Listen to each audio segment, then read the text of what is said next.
Olá pessoal, vamos trabalhar hoje um tema que é a dor de cabeça de muita gente, que é a respiração celular. E esse assunto acaba sendo essa dor de cabeça por ter uma grande quantidade de detalhismos, né? E o aluno acaba focando muito nesses detalhes, né? Em lembrar quantos ATPs são produzidos na glicólise, quantos ATPs são produzidos no ciclo de Krebs, quantos NADH são produzidos em cada etapa, e às vezes ele perde o contexto geral do que é a respiração celular e qual é a lógica por trás desse processo. Então, o que a gente vai tentar fazer aqui é não ficar só nessa decoreba automática de lembrar quanto ATP é produzido aqui, quanto NADH é produzido ali. A gente vai tentar entender qual é a lógica por trás desse sistema. É isso que é importante para o aluno realmente compreender esse assunto e ter flexibilidade de pensamento para acertar tanto uma questão de um vestibular concorrido que caia uma reflexão um pouco mais aprofundada do assunto, ou uma questão do Enem, que muitas vezes gosta de relacionar assuntos. Tá? Então vamos começar primeiramente definindo o que é respiração celular para a gente poder trabalhar esse assunto. Então vamos colocar aqui o nosso número 1, vamos falar então do que é a respiração celular. Vamos trabalhar em uma definição, vamos juntos elaborar uma definição do que é esse processo, tá certo? Normalmente o aluno decora, respiração celular é o processo que acontece na mitocôndria, é a produção de energia pela mitocôndria. A gente vai ver que, inclusive, essa visão está um pouquinho errada. Então, vamos ver exatamente o que é a respiração celular. A gente tem que pensar que o nosso organismo ele funciona como uma máquina. Ele precisa executar uma série de funções e, para ele executar essa série de funções, ele precisa de energia. Da onde é que vem a energia do nosso organismo? A energia ela vem do alimento. Então, é do alimento, e esse é o motivo da gente precisar se alimentar todo dia, é do alimento que vem a energia para a gente fazer o organismo funcionar. E a respiração celular vai ser simplesmente o processo que vai aproveitar a energia do alimento, convertendo essa energia em uma forma útil de energia que nós chamamos de ATP. Em outras palavras, o alimento ele é rico em um tipo de energia, que é a energia das ligações químicas que nós temos no alimento, nas moléculas que fazem parte do alimento. Ele tem energia que nós chamamos de energia química. E o que a célula faz? Ela não consegue aproveitar diretamente essa energia química do alimento.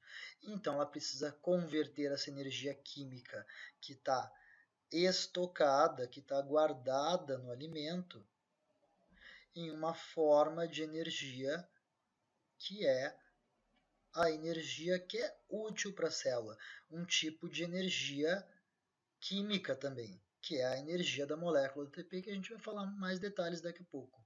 Então, ocorre uma conversão de energia química estocada no alimento em um outro tipo de energia química, que é a energia química da molécula de ATP, que é uma energia química útil. O que eu quero dizer com útil? Um tipo de energia que a célula consegue aproveitar com muito maior facilidade. Ela não consegue aproveitar diretamente a energia da glicose. Então, ela faz uma conversão. Então, aqui já cai um primeiro mito que muitas pessoas acreditam sobre a respiração celular, que a respiração celular ela é um processo de produção de energia. Isso aqui está completamente errado. A respiração celular não faz produção de energia. Isso contraria um princípio da física que eu tenho certeza que vocês estão familiarizados, que é o princípio da conservação de energia. A energia não se cria, ela não se destrói. Tudo que a energia faz é ser convertida de uma forma em outra. Então, a respiração celular ela é um processo não de produção de energia, e sim um processo de transformação, um processo de conversão. É a conversão de uma forma de energia estocada no alimento, em uma outra forma de energia, que é a energia útil que o organismo consegue aproveitar. Então, isso que é a nossa respiração celular. E aí a gente tem que entender como o organismo consegue aproveitar essa energia do alimento. Como ele consegue extrair essa energia do alimento para produzir as suas moléculas de ATP, tá? Para conseguir energia útil. E aí a gente não vai conseguir prosseguir nesse assunto se a gente não entender antes. Vamos colocar aqui o nosso número 2, alguns princípios. Vamos começar com alguns princípios que são princípios físicos. Tá certo? Então, primeiro princípio físico que é importante que a gente entenda. Vamos colocar aqui. É o princípio da conservação da energia que a gente já mencionou. Conservação da energia. Vamos pensar então como que a energia flui dentro do organismo. E aí a gente vai começar a falar um pouquinho mais dessa moléculazinha aqui. É uma molécula que ela tem uma base nitrogenada, mas não é qualquer base nitrogenada. É uma base denominada adenina. Essa adenina, ela está, por sua vez, ligada a essa outra molécula aqui, que é um açúcar chamado de ribose. Vou colocar um R de ribose. E essa ribose, por sua vez, ela está ligada a 3 grupos químicos. Eu vou colocar aqui um P. Esse grupo químico é o fosfato. O motivo de eu colocar um P é porque o fosfato ele tem na sua composição o elemento químico fósforo, cujo símbolo químico é o P. Então, vamos colocar um P, tá? Referente ao fósforo. Mas olhem só, essa ligação química aqui, a ligação entre os fosfatos, é uma ligação química que tem um alto teor energético. Então, aqui é uma ligação que tem um alto teor energético, uma ligação que contém um alto teor energético. Vou colocar aqui, alta energia. A energia dessa molécula está onde? Ela está aqui, nessas ligações químicas. Claro, também tem energia nas outras ligações químicas, mas essas duas aqui em especial são ligações com grande quantidade de energia que pode ser aproveitada. Como que a célula aproveita essa energia aqui? Do seguinte modo, ela vai, vamos colocar aqui, quebrar essa molécula sempre que a célula precisar de energia. Então, no momento que a célula precisa de energia, vai acontecer o seguinte processo. Essa molécula ela vai ser quebrada num tipo de reação que nós chamamos de hidrólise. Um tipo de reação que vai envolver a molécula de água, e a molécula de água vai ser utilizada para quebrar essa ligação. É uma reação que a gente chama de hidrólise. E quando ocorre essa quebra, vai acontecer o seguinte. Ao acontecer a quebra, essa molécula aqui, vamos fazer uma cópia aqui dessa molécula, essa molécula vai gerar isso aqui. Essa molécula vai ser quebrada e essa ligação química será uma ligação química quebrada. Vamos tirar ela aqui. E temos aqui, então, a quebra dessa ligação. Quando essa ligação é quebrada, ela libera a energia química da própria ligação. Essa energia ela acaba sendo liberada. Ela não é perdida, ela é liberada. Então, aqui nós temos a conservação da energia. A energia dessa ligação, quando quebrada, ela não é perdida, ela se transforma em uma outra forma de energia.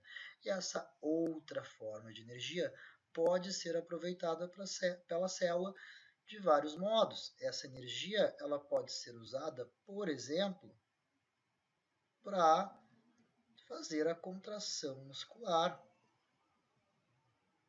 Ela pode ser usada simplesmente para fazer a contração muscular e gerar movimento dos nossos músculos. Outras palavras, essa energia química ela está sendo convertida em um tipo de energia de contração muscular, que é energia mecânica. Então, notem que nós estamos tendo aqui uma transformação energética, mais uma conversão energética. Assim como essa energia pode ser usada também para fazer transporte ativo, aqueles transportes que são responsáveis por manter o interior da célula diferente do exterior da célula, certo? A gente encontra, por exemplo, uma grande quantidade de potássio dentro da célula e pouca quantidade de potássio fora. Quando é que a quantidade de potássio vai ser igual de dentro e do lado de fora? Nunca, ou só quando essa célula morrer. Uma célula é um sistema que é diferenciado do seu meio. Então, é o transporte ativo que mantém o interior das células diferente do exterior, concentrando as coisas ou do lado de dentro ou do lado de fora da célula, mantendo assim uma diferença. E essa energia pode ser utilizada para isso. Para que mais essa energia pode ser usada? Vamos colocar aqui mais uma setinha. Ela pode ser usada no metabolismo. Ela pode ser usada para construir as próprias moléculas do organismo. Por exemplo, nós precisamos de proteínas, precisamos de hemoglobina, por exemplo. Então, o organismo precisa construir as suas moléculas. Isso nós chamamos de anabolismo. As reações de construção no nosso corpo, as reações que montam as moléculas que formam o nosso corpo. Essas reações chamamos de reações anabólicas. Tá? Então, temos aqui mais um exemplo de onde essa energia pode ser usada para construir as próprias moléculas do corpo, para o corpo se autoconstruir. E, por fim, essa energia também pode ser usada para produzir calor para o organismo. Uma coisa muito importante para o organismo é o calor. A gente sabe que as reações químicas, quanto maior o calor, maior a velocidade das reações. Então, o calor é importante para que as reações ocorram. Além disso, a gente vai ver em outra aula que as enzimas são extremamente sensíveis à temperatura. Então, o corpo precisa manter uma temperatura ideal, às vezes nem muito elevada, nem muito baixa. Tem uma temperatura ideal para cada enzima e proteína do organismo. E aí, essa energia pode ser usada para controlar esse calor. Então, olhem quantas coisas no nosso organismo dependem de energia. E essa energia vem da onde? Ela vem da conversão da energia química em outras formas de energia. A conversão dessa energia em energia mecânica, ou na energia em um gradiente de concentrações, ou na energia química de outras moléculas que estão sendo construídas, ou na energia térmica. Então, temos aqui uma série de possíveis conversões para essa energia química. Então, olhem como o corpo consegue aproveitar muito bem. Mas aí há um problema. Como que essa molécula aqui, que cede energia para todos esses processos quando ela é quebrada, como que ela se recompõe? Se isso aqui acontecer indefinidamente, daqui a pouco o meu corpo não tem mais dessa molécula aqui. Então, ele precisa fazer o quê? Ele precisa reconstituir essa molécula. Então, ele precisa fazer isso aqui. Ele precisa religar isso aqui. Essa ligação precisa ser religada, ela precisa ser refeita para reconstituir essa molécula aqui. Da onde é que vem energia para reconstituir essa molécula? A energia vem, como nós já falamos então, do alimento. Então aqui, vamos colocar aqui o alimento. E nós sabemos que o alimento ele tem energia química. Vamos colocar aqui, energia química. E a gente vai estudar em muitos detalhes esse processo, que é o processo que usa essa energia aqui. esse processo que usa a energia do alimento para recompor o ATP é um processo que nós chamamos de respiração. Respiração celular. Ok? Mas notem que aqui ocorre uma série de transformações energéticas. A energia química do alimento é convertida em energia química do ATP, que é um tipo de energia útil que pode ser aproveitado para fazer o organismo funcionar. Pode ser utilizado para ser convertido em energia mecânica, energia de um gradiente, energia de outras moléculas orgânicas ou energia térmica. Então temos aqui uma série de energias sendo convertidas uma forma em outra, certo?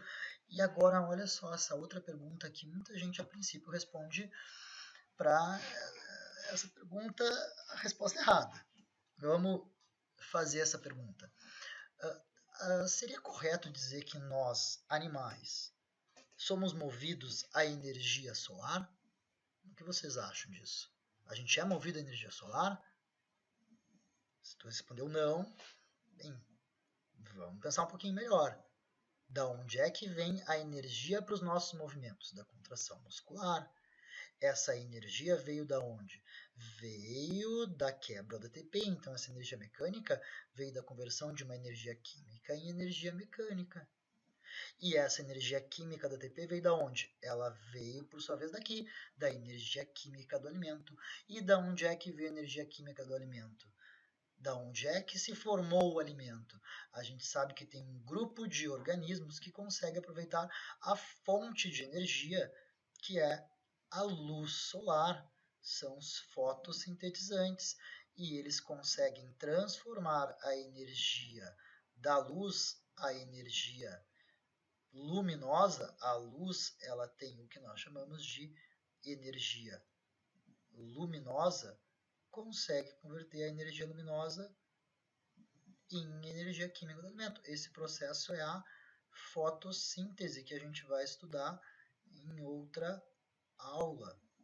Não é o único processo responsável pela produção do alimento, temos também a quimiossíntese, mas isso veremos em outra aula.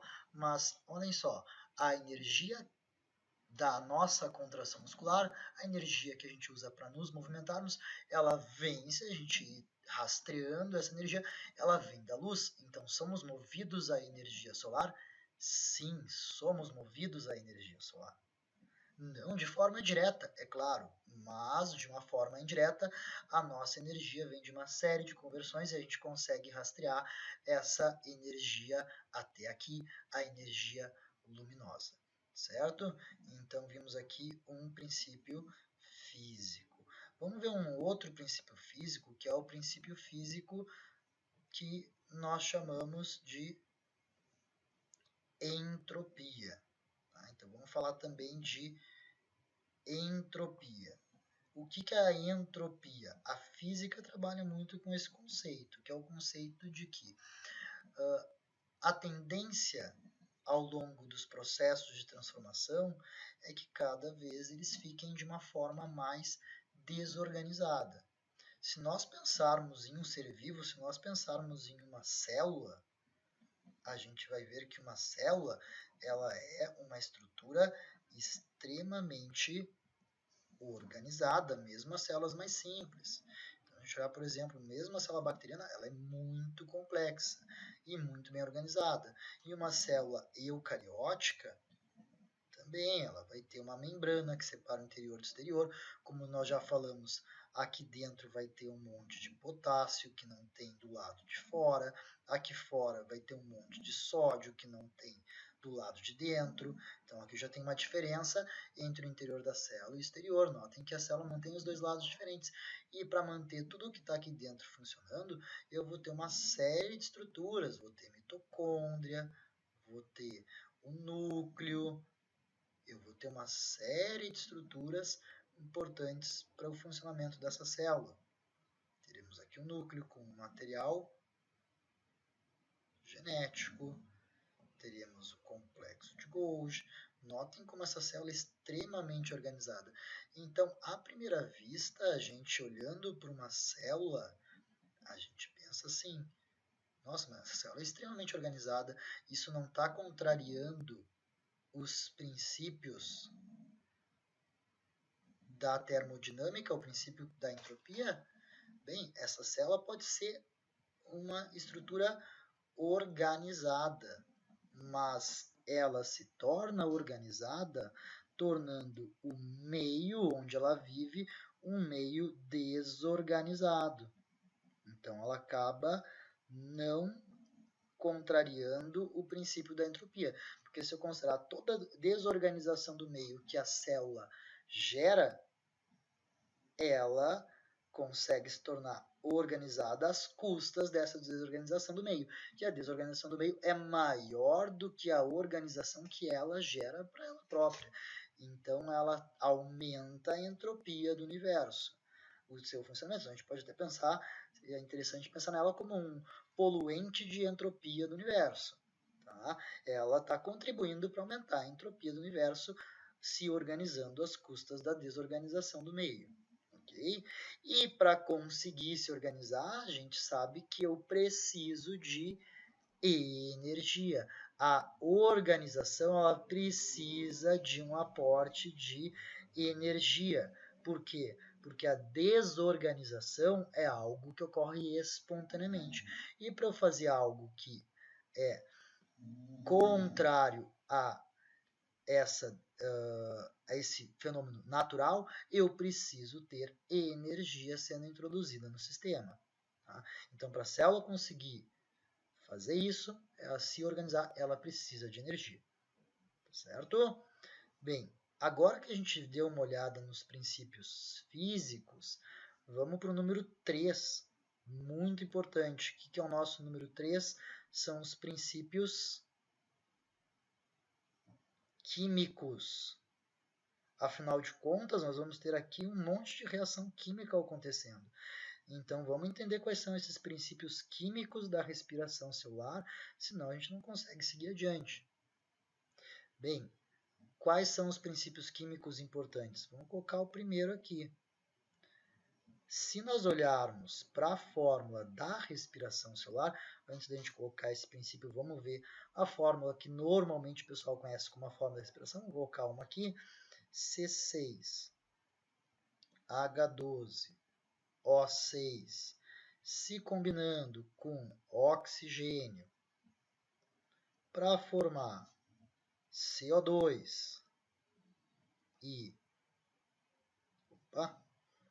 água, notem que essa reação é conhecida lá na química, olhando essa fórmula geral, é conhecido como uma reação de combustão. E a reação de combustão ela tem uma peculiaridade. A reação de combustão ela é uma reação que libera muita energia. É o que vocês conhecem lá na química como uma reação chamada de uma reação exotérmica. E olhem só, ela não só é uma reação exotérmica, é uma das reações mais exotérmicas, ela é muito exotérmica, ela libera muita energia. Basta vocês olharem o que acontece no fogão de vocês. Vocês ligam ali, dão uma faísquinha e a liberação de energia é tão alta que tu tem fogo. Então, é uma reação muito exotérmica que libera muito calor de uma vez só. E aí, aqui surge um problema. Fazer essa reação aqui na célula vai liberar muito calor. Por um lado, tem um lado positivo. Eu terei um saldo energético muito bom. Eu posso usar isso aqui para conseguir muita energia para a célula. O problema é que eu não posso fazer isso de uma vez só, porque se ela é muito exotérmica, ela libera muito calor. Se ela libera muito calor, ela pode elevar excessivamente a temperatura da célula. E qual é o problema de elevar a temperatura da célula? Lembrem que toda célula, para ela conseguir manter esse meio aqui interno organizado, ela depende de quem? Quem é que trabalha para manter tudo organizado lá dentro? Quem trabalha lá dentro são as proteínas. E as proteínas que mantêm o meio organizado, elas são sensíveis à temperatura. Então, se eu alterar a temperatura, isso pode ser um problema, as enzimas podem parar de funcionar, e parando as enzimas e as proteínas, para tudo na célula. Então, daqui temos duas consequências. Primeiro, eu vou ter um alto saldo energético, isso é bom. Mas, olhem só, eu não posso liberar isso tudo de energia de uma vez. Então, essa energia vai ser liberada aos pouquinhos. Aos pouquinhos, então, terei muitas etapas. Isso não vai acontecer em uma etapa única. Isso vai ter muitas etapas. E aqui que entra o pesadelo do pessoal, porque é muita etapa para lembrar. E cada etapa com a sua peculiaridade. Mas vamos entender primeiro, antes da gente simplesmente sair decorando essas etapas, o porquê que a respiração celular tem tantas etapas. Olhem a lógica por trás disso. Eu não posso liberar essa energia toda de uma vez só. E daí vem a necessidade de ir quebrando o alimento aos pouquinhos e liberando a energia do alimento aos pouquinhos. Tá? Bem, e aí tem outro princípio químico importante, chamada de lei de Hess, que diz que a energia liberada em uma reação, não importa se ela acontece em uma etapa ou em muitas, é igual. Então, se eu fizer a transformação da molécula A na molécula E em uma única etapa, ou se eu fizer isso em várias reações, A que primeiro é convertido em B, que depois é convertido em C, que depois é convertido em D, que depois é convertido em E. Se eu fizer isso assim ou assim, sendo a reação inicial e final uma reação igual, fazendo a soma das reações tendo essa reação final igual, o ΔH dessa primeira reação, vamos chamar essa reação aqui de reação 1 e essa aqui de reação 2, o ΔH, que é uma medida lá na química, que mede o quanto variou de energia liberada ou absorvida na reação, o ΔH nessa reação 1 e o ΔH nessa reação 2 vai ser igual. O ΔH, a variação energética na primeira, a reação que ocorreu em uma única etapa, ou essas múltiplas reações que levaram ao mesmo resultado final, o ΔH é igual. Então, na verdade, não importa se isso acontece em uma única etapa ou em muitas etapas, isso acaba tendo a mesma liberação de energia. Mas a célula opta por fazer isso aqui, por fazer a coisa em múltiplas etapas. Para quê? Para evitar uma liberação excessiva da energia. Então, nessa aqui, número 2, o que nós temos? Isso aqui é muito importante, então, para a gente entender a respiração celular. A gente tem nessa reação aqui, em múltiplas etapas, uma liberação que não é rápida da energia, é uma liberação gradual da energia. E isso para a célula é muito mais interessante. Para um químico, num tubo de ensaio, talvez tanto faça fazer isso dessa forma ou dessa forma, mas para uma célula faz toda a diferença fazer dessa forma em vez de fazer isso aqui. Tá? Então, por isso que nós temos muitas etapas. E aí, nós temos agora a nosso próximo princípio. Vamos falar agora, o terceiro princípio químico importante, a reação de respiração celular. Se eu olhar para essa reação aqui, depois a gente vai ver que tem outras reações, mas se eu olhar para essa reação aqui, ela é uma reação de oxirredução. Isso é algo que também vale a pena a gente lembrar. O que é uma reação de óxido-redução? É aquele tipo de reação em que nós temos troca de elétrons. Alguém perde elétron, alguém ganha elétron. É basicamente isso, de uma forma simplificada. Tá? Um professor de química pode explicar isso com muito maiores detalhes, mas simplificando, é isso. Seria uma reação que tem troca de elétrons, então uma reação de oxidação. Vocês podem, inclusive, pegar essa fórmula C6H12O6, e quem já teve essa aula lá no curso de Química, vai poder calcular um número que é chamado de número de oxidação de cada um desses elementos. Vamos tentar fazer isso aqui para essa fórmula e vamos ver o que está acontecendo com essa oxirredução. Tá? Vamos ver quem está oxidando e quem está reduzindo. Vamos antes só colocar isso aqui um pouquinho mais para baixo para a gente conseguir trabalhar bem com essa fórmula. Então vamos dar uma olhadinha aqui o que está acontecendo. Nós sabemos que aqui o NOx do oxigênio, a gente sabe que o número de oxidação dele é menos 2. Se é menos 2, são 6 oxigênios, é como se o oxigênio tivesse uma carga de menos 12, certo? Mas notem que esse oxigênio é diferente. Em função dele ser um oxigênio simples, né, um composto simples, ele tem um NOx diferente, que é o NOx zero. 9 vezes 2, 0. Então aqui não mudou muito, aqui acaba ficando 0. Tá? Bem, esse hidrogênio aqui, a gente sabe que o hidrogênio tem um NOx de mais 1, então somando aqui 12 dá mais 12. Notem que se aqui dá menos 12 e aqui dá mais 12, aqui nós temos esse carbono tendo quanto sobrando para ele, já que a carga final é neutra, sobra para ele 0. Então o NOx do carbono é 0. Se eu olhar agora do outro lado, lembrando que o NOx aqui do oxigênio é menos 2, o que vocês observam aqui? Menos 2 vezes 2 dá menos 4. O que sobra para o carbono se essa molécula é neutra? Bem, o carbono tem o NOx de mais 4 para fechar a neutralidade desse composto aqui. Então, como é um só, vamos colocar aqui mais 4. E olhem só, eu já notei aqui uma mudança. Enquanto o hidrogênio não mudou, vamos só colocar aqui o hidrogênio. Vemos aqui que o hidrogênio, sendo o oxigênio menos 2, para o hidrogênio fica o menos mais 2 para chegar à neutralidade, mas como são 2, cada hidrogênio fica com uma carguinha de um número de oxidação de mais 1. Então vamos olhar aqui no geral o que aconteceu. Eu tenho o carbono que tem esse NOx zero indo para um NOx de mais 4. Então o que está acontecendo com esse carbono? Esse carbono ele está sofrendo ele está aumentando o seu número de oxidação, seu NOx, então ele está sofrendo uma oxidação. Enquanto, olha só, o oxigênio aqui ele é menos 2, ele continua menos 2, mas esse oxigênio aqui é 0, está pulando para menos 2, ele está reduzindo o seu número de oxidação.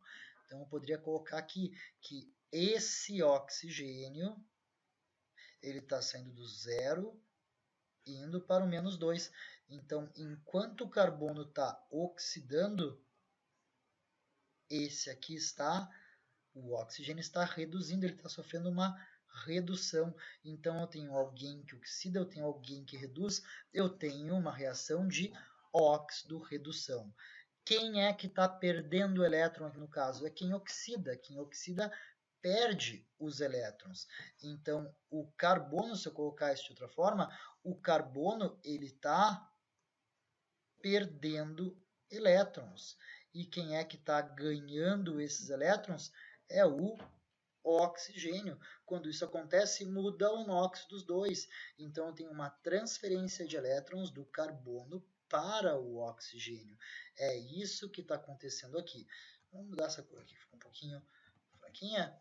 Vamos colocar aqui, vamos colocar o branco, né, que fica bem melhor aqui.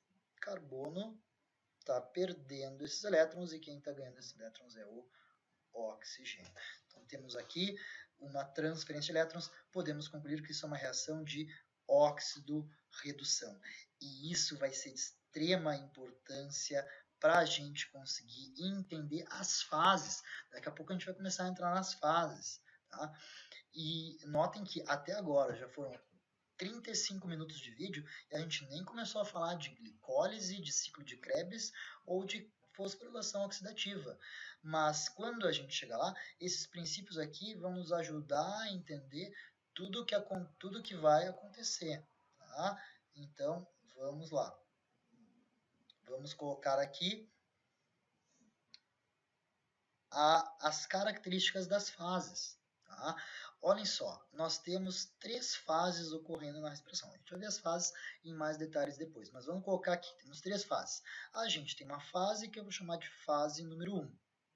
Eu tenho uma outra fase, que é a fase número 2. Eu não vou colocar o nome das fases, porque não nos importa agora, não quero que vocês decorem as fases em si, mas eu quero que vocês entendam a lógica dessas duas fases. Ocorre a primeira e a segunda fase. Essas duas fases, a fase 1 e a fase 2, são fases oxidativas. O que significa isso? Significa que são fases em que as moléculas envolvidas nessas duas fases estão oxidando. E se estão oxidando, elas estão, quem oxida está perdendo elétrons. Então, são reações em que eu vou ter uma quebra da molécula de glicose e ao longo dessa quebra, olhem só, quando a glicose é quebrada na fase 1 e 2, ela libera os seus elétrons. Então, isso são reações oxidativas. Nós vamos ter também outras reações que vão acontecer em uma terceira fase. Essa terceira fase, vou só dar uma dica para vocês, um dos nomes dessa fase é cadeia transportadora de elétrons. É um dos vários nomes que essa fase recebe. Então, será que essa fase precisa de elétrons? Claro que ela precisa de elétrons. Então, vai acontecer isso aqui. Essa última fase, ela depende de elétrons. Então, vai chegar aqui elétrons para essa molécula, para essas moléculas aqui envolvidas na terceira fase. Tá? Então, eu posso concluir que se essa fase recebe elétrons, essa é uma fase que tem reações redutoras. Ok? Mas notem que aqui ficou um precipício. Eu tenho fases que liberam elétrons, mas eu tenho a última fase que recebe esses elétrons. Bem, ficou aqui então um precipício. Nós vamos ter uma moléculazinha de extrema importância, que na verdade são duas, tá? São transportadores de elétrons, que normalmente os alunos não entendem para que servem essas moléculas, é algo bem comum ficar confuso. Para que serve o maldito NAD e o maldito FAD, essas duas moléculas aqui? O que essas duas moléculas que participam da respiração fazem? Elas coletam esses elétrons liberados na primeira e na segunda fase. E esses elétrons liberados na primeira e na segunda fase vão ser utilizados, por fim, na terceira e última fase. Okay? Então, temos aqui um esboço geral da nossa respiração celular. Temos 3 fases, 2 fases oxidativas que liberam elétrons, capturados por intermediários, o NAD e o FAD, e esses intermediários, por sua vez, vão levar os elétrons para a última fase, que é a fase redutora. Tá? Da onde vem esses elétrons? Vem do carbono, e eles vão terminar aqui no final onde? No oxigênio. Então, se alguém quiser completar aqui o esqueminha, pode colocar aqui, esses elétrons estão saindo lá do carbono, da glicose, e eles vão terminar lá no oxigênio. Tá? Então, o carbono lá, o C6, lá da nossa respiração celular, da nossa glicose, vão terminar aqui nessa molécula, que é a molécula de oxigênio, e aí ela vai, como a gente vai ver daqui a pouco, ser convertida em água. Então ela é chamada de aceptor final de elétrons, porque esses elétrons que vão sair lá do carbono, vão passar pelo NAD/FAD, por toda a cadeia transportadora de elétrons, vão terminar no final no oxigênio, que é o aceptor final de elétrons. Ok? Então fechamos aí os nossos princípios físicos e químicos. E agora a gente vai para o que importa. Tá? Não que agora seja a parte importante. Na verdade, tudo isso aqui é importante. O Enem, que gosta de cobrar bastante coisas interdisciplinares, pode aqui fazer um jogo entre essas definições aqui e esses princípios. Tá? Antes disso, só para mostrar aqui para vocês, infelizmente eu acredito que eu escrevi uma partezinha da nossa aula fora de onde vocês enxergam. Então, vamos só fazer um deslocamento aqui e recapitular aqui rapidinho aí alguns conceitos, só para a gente fechar aqui. Então, vimos aqui que a energia necessária para todas nossas O funcionamento do nosso corpo vem da onde? Vem daqui, vem da energia luminosa, que é transformada em energia química do alimento, que é transformada em energia química do ATP, que por sua vez é transformada em outras formas energéticas que fazem o nosso corpo se mover de fato. Tá? Então vamos. Opa, acredito que vocês não tenham visto essa partezinha aqui. Ok? Então agora aqui a aula está completa, tá? Completem aí quem não conseguiu anotar isso, tá? E agora vamos para o nosso número 4. Então vamos agora para o número 4, os princípios biológicos. Ok? Bem, o que nós temos que saber sobre essa reação, as reações da respiração celular? Primeira coisa, essas reações, elas fazem parte do que nós chamamos de metabolismo. O que é o metabolismo? É o conjunto de todas as reações do nosso corpo. Nosso corpo está toda hora transformando as moléculas. O alimento que a gente recebe é aproveitado e uma vez que ele é aproveitado, ele é transformado em outras moléculas. Então, por exemplo, os aminoácidos que nós ingerimos, as proteínas que nós ingerimos, são quebradas em aminoácidos são absorvidos e vão servir para construir, por exemplo, a nossa hemoglobina, a nossa quitina e miosina muscular, as nossas próprias proteínas. Okay? Então, isso é o nosso metabolismo, é o conjunto das reações que vão acontecendo no nosso organismo e que fazem o nosso corpo, de fato, funcionar. Tá? Então, essa reação ela faz parte do nosso metabolismo. Entretanto, pessoal, o nosso metabolismo, vamos dar uma olhada geral de que forma funciona o nosso metabolismo. Nosso metabolismo funciona do seguinte modo: a gente pega moléculas grandes, por exemplo, vamos colocar aqui um exemplo, a gente pega a molécula C6H12O6 e a gente, através de uma série de reações que são as reações da respiração celular, a gente quebra isso em CO2 e água. Então a gente pega uma molécula que é muito grande, é uma molécula que tem, olhem só, 24 átomos na sua composição e moléculas menores que tem 3 átomos. Então a gente está transformando uma molécula grande e complexa em moléculas mais simples. Tá? Estamos fazendo aqui uma conversão, tá? Em que eu estou formando moléculas mais simples. Isso aqui é uma reação que é uma reação de quebra. Esse tipo de reação é reação de quebra de molécula. Eu estou quebrando a glicose. E quando eu faço essa quebra, ela tem uma característica, ela libera energia, energia que a célula pode usar. Ela libera energia. Então isso aqui libera, vamos colocar aqui de outra cor, ela libera, por exemplo, energia útil que a célula transforma em ATP, tá? E também tem uma pequena quantidade de energia que é transformada em uma energia não útil, que é o calor. Tá? Não é diretamente útil, apesar de que o organismo se aproveita dela. E essa energia, por sua vez, é utilizada para fazer outras reações do nosso corpo funcionar. Assim como eu tenho reações de quebra, eu também tenho no organismo reações que são reações de síntese. Por exemplo, eu posso pegar os meus aminoácidos, que são moléculas pequenas e simples, e transformar em moléculas maiores e mais complexas, como as proteínas. Exemplo, a hemoglobina. A hemoglobina é formada por mais de 500 aminoácidos. Então, estou formando uma molécula grande e complexa, extremamente organizada, através de blocos menores. E a gente viu que coisas extremamente organizadas dependem de energia. Então, aqui eu tenho o outro lado da moeda. Se de um lado eu tenho reações de quebra, essas reações de quebra que liberam energia, essa energia pode ser aproveitada para fazer reações de síntese. E essas reações de síntese, elas demandam energia. Elas não acontecem sem energia.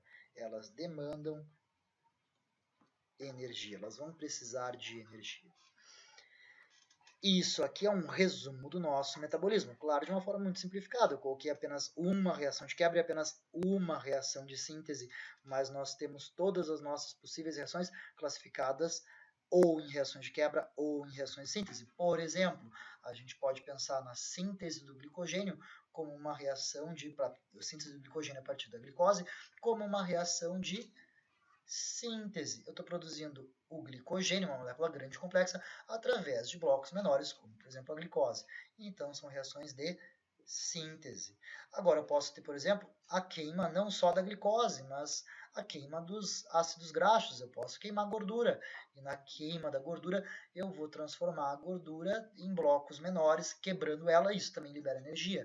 Isso também é reação de quebra que acontece no nosso organismo. O conjunto de todas essas reações que formam uma grande rede de reações, elas podem ser simplificadas em reações ou de quebra que liberam energia ou de síntese que demandam energia.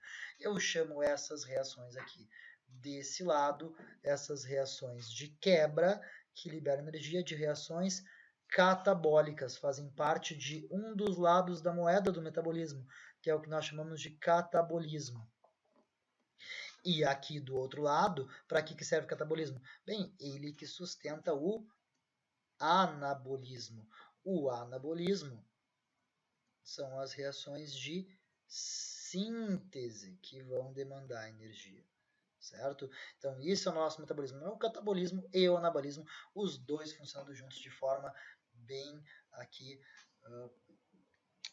bem complexa, os dois se comunicando um com o outro. Então, aqui nós temos um princípio que é um princípio biológico que é a respiração celular faz parte do nosso metabolismo e, para ser mais preciso, a respiração celular é uma reação que nós consideramos uma reação catabólica. Tá? Reação catabólica. Ok? E nós temos mais um princípio que, na verdade, a gente já discutiu um pouquinho quando a gente falou dos princípios químicos e falamos de lei de Hess. Essas reações elas ocorrem em o que nós chamamos de vias metabólicas. O que são as vias metabólicas? As reações químicas do nosso organismo não ocorrem em uma única etapa, como eu desenhei aqui. Uma única etapa formando já CO2 e água a partir da glicose. Não, isso acontece em várias reaçõezinhas. Então, nós temos vias metabólicas. O que são vias metabólicas? Vou ter a molécula A sendo convertida na molécula B, sendo convertida na molécula C, sendo convertida na molécula D, sendo convertida na molécula E. Isso é uma via metabólica, uma série de reações. E quando eu tenho essa série de reações, eu vou ter aqui uma primeira enzima, vamos colocar aqui, uma enzima 1 que vai ser responsável por catalisar essas reações. As reações não acontecem de graça no nosso organismo com a maior facilidade. Elas dependem de alguns elementos, que são as enzimas, que facilitam as reações ocorrerem. O que impede que essa molécula A vire qualquer coisa? O que faz ela ser convertida em molécula B? É uma enzima que está facilitando esse processo. Então, essa molécula tem mais chances de virar B do que virar qualquer outra coisa no meu organismo. Então, isso aqui acaba criando o que eu chamo de uma via metabólica. Eu tenho uma enzima 1 que é responsável pela conversão de A em B. E eu vou ter uma outra enzima, uma enzima 2 que vai converter B em C. E uma enzima 3 que vai ser responsável pela conversão de C em D. E, por fim, uma enzima 4 que converte D em E. Então, eu tenho aqui uma série de enzimas que trabalham em conjunto para conseguir fazer isso aqui e gerar, então, o meu produto final em várias etapas. Isso é uma via metabólica. E dificilmente algo no organismo acontece em uma única etapa. Tudo acontece basicamente desse modo em vias, que são vias metabólicas. Ok? Bem, temos então aqui um exemplo de uma via metabólica simbólica, mas a gente vai estudar ao longo da próxima aula as vias metabólicas específicas. Então, a gente vai ver a nossa primeira via, que é uma via chamada glicólise. Vamos colocar aqui agora a nossa via B. Há uma outra via chamada ciclo de Krebs. E uma última via C, que é a cadeia respiratória, também chamada de fosforilação oxidativa. isso aqui, esses nomezinhos, são 3 vias metabólicas distintas que trabalham em conjunto e vão ser chamadas de respiração celular aeróbica. Isso é uma possibilidade. A gente vai ver depois que tem uma outra sequência de vias metabólicas que acontece na respiração anaeróbica, que também vai ter 2 vias, a glicólise de novo e uma outra via menorzinha, que é uma via chamada fermentação. Então eu posso ter o A, B e C, ou o A e o B desse outro processo aqui, fermentação. Essas palavrinhas aqui a gente vai falar em mais detalhes na próxima aula, tá? Essas palavrinhas aqui, então, são vias metabólicas que a gente vai estudar com grande cuidado cada uma delas. Então, a gente chegou aqui no que é importante o vestibulando entender agora em detalhes que são essas vias, mas não tem como entender essas vias sem entender antes todos esses outros princípios que a gente viu aqui, tá? Então, todos esses princípios são importantes, principalmente para Enem, que tende a ver a coisa de um ponto mais geral, de um ponto mais generalista, e também fazendo essa ponte entre as diferentes disciplinas. Então, a gente está encerrando aqui a nossa primeira aula, e na nossa segunda aula a gente vai ver os detalhezinhos dessa via. Eu peço desculpa para vocês pelos barulhos, tá? Afinal de contas, eu tenho aqui um companheiro que ficou a aula inteira fazendo barulho, né? Mas está aqui, né? Pede desculpa, Doves, né? Pede desculpa por estar fazendo barulho, tá? Opa, ele inclusive aqui já está mexendo no nosso computador, tá? Mas enfim, próxima aula a gente vai ver mais alguns detalhezinhos das vias individuais, tá certo? Um abraço a todos, espero que tenham entendido. Qualquer dúvida, podem mandar um e-mail que eu vou deixar disponível aqui para vocês, tá?